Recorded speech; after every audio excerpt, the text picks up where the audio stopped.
Hey everyone, Tony Vlahos here, Chief Marketing Officer of ExecuNet, and I'm speaking today with Trish Gorman. Hey Trish. Nice to be here, Now Tony. Trish, of course, is strategic consultant and author and also founder of Kia Skills.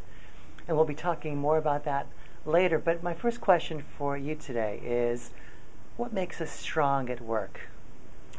Tony, I think we're strongest at work when we're in a team where we feel respected and there's real clarity about what we're expected to do and why. Not just a goal out in the distance that you're pursuing, but a reason why you're expending your energy and why you're calling on your teammates to do something. Tell me more about that.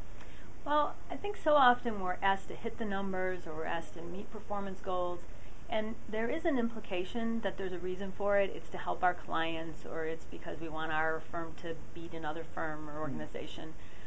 But the real why is often just assumed, or maybe it's not even clear to the leadership. The best leaders are able to explain the why, the how, and the what that they want the people to do. And that helps their people be stronger, because then they can face the challenges and take advantage of the opportunities with a clarity that otherwise they wouldn't have. Sure. So is that what we really want from our leaders? People who can explain the what, the how, the who, the where maybe? Yeah, no, the what, why, where, when, how, who. I do think so, and I think it's not always explaining with words. I think you hear it all the time, and it can't be said often enough, that the leaders have to live the role. We heard a lot at the World of Business Ideas about leadership being a practice, like a meditation practice, something you do every day. That doesn't mean it's all about words. It's about activities and actions and being able to lead by role modeling. So being able to tell someone this is why we do something. Imagine trying to tell your own family, we're kind to other people because.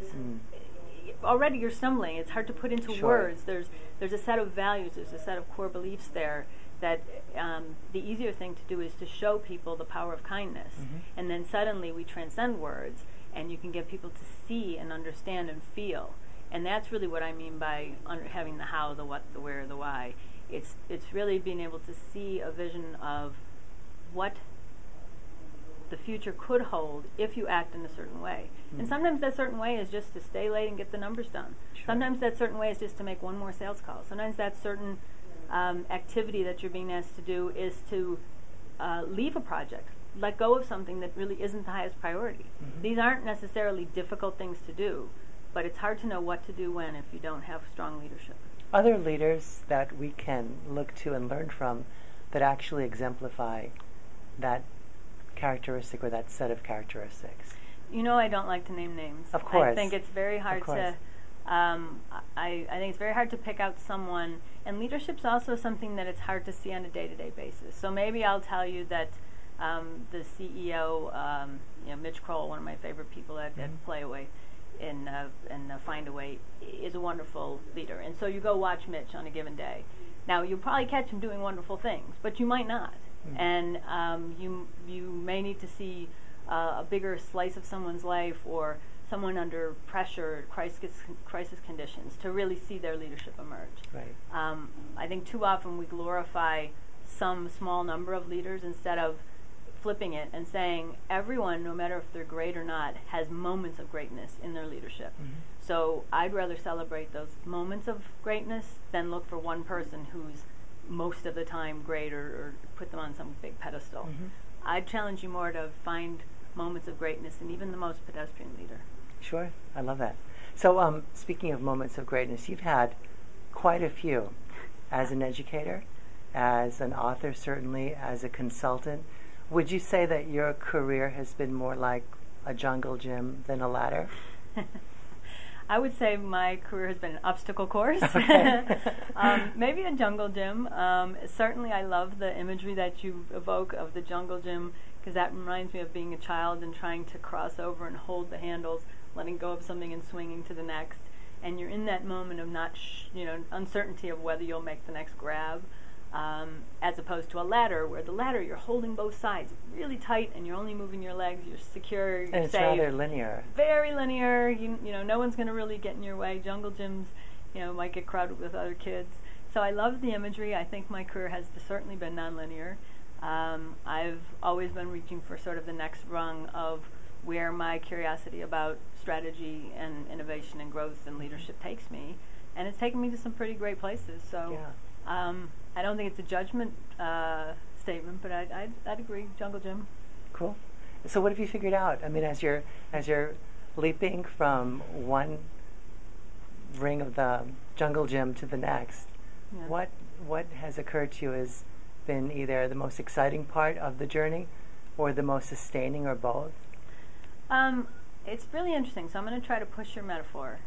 And I think what I've figured out is you have to have a core level of, call it health and fitness, to be able to move along in the jungle gym. You need to be taking care of yourself in a way where you're mentally healthy, you're curious and strong, and you're ready for your next move, because otherwise you won't really have the strength to carry it out. You need some momentum.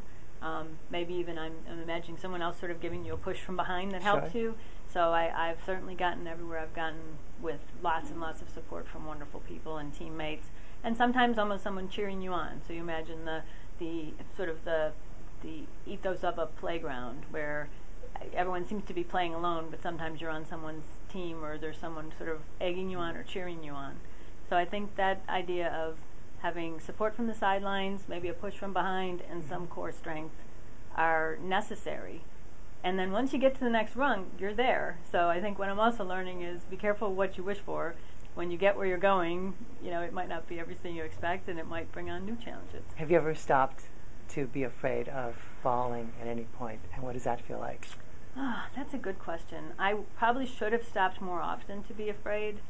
Sometimes I end up someplace and I wonder why I wasn't a little more circumspect about where I was going.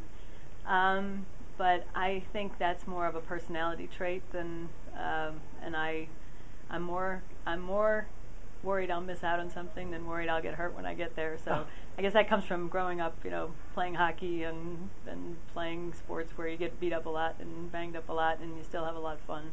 I think you take the knocks and you keep on going. Oh, what great insight. Trish, thank you as always so much. I've enjoyed it. Nice to talk to you, Tony. Thank you.